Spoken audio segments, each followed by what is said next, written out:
Movie చూస్తేనేమో terrific and fantastic, but Sujith garu చూస్తేనేమో calm and cool person. Yes, ఎట్లా ఎలా ఉండేది సుజిత్ గారు మీకు వర్కింగ్ కోసం, మీకు పని చేయడానికి ఎలా ఎలా వర్క్ చేయించుకున్నారు మీతో? అంటే తెలుగు ఫ్లూయెంట్ మీకు అర్థమవుతుంది కదా?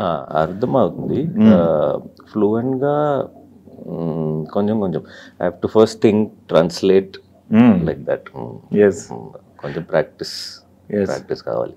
ఓకే, ప్రాక్టీస్ చేస్తూ చేస్తూ అనే మీకు అర్థమవుతుంది, నేను మాట్లాడేది మొత్తం పూర్తిగా అర్థమవుతుంది, ఆన్సర్ చేస్తున్నారు. That's good. ఎస్, అయితే మీకు బ్యాక్ టు బ్యాక్ తెలుగులో సినిమాలు చేసుకుంటూ వస్తున్నారు. నాకు తెలిసి ఫస్ట్ మూవీ ఏది మీది? టైగర్ నాగేశ్వరరావు. ఓకే, అయిన తర్వాత extraordinary man. Extraordinary man, throughout villain. Yes, Nithin. Okay, అప్పుడు దేవరా, అయిన తర్వాత ఓజీ. దేవర తర్వాత ఓజీ. ఓకే, అన్ని పెద్ద సినిమాలు చేస్తున్నారు. ఓకే, పెద్ద సినిమాలు. సూపర్ అండి.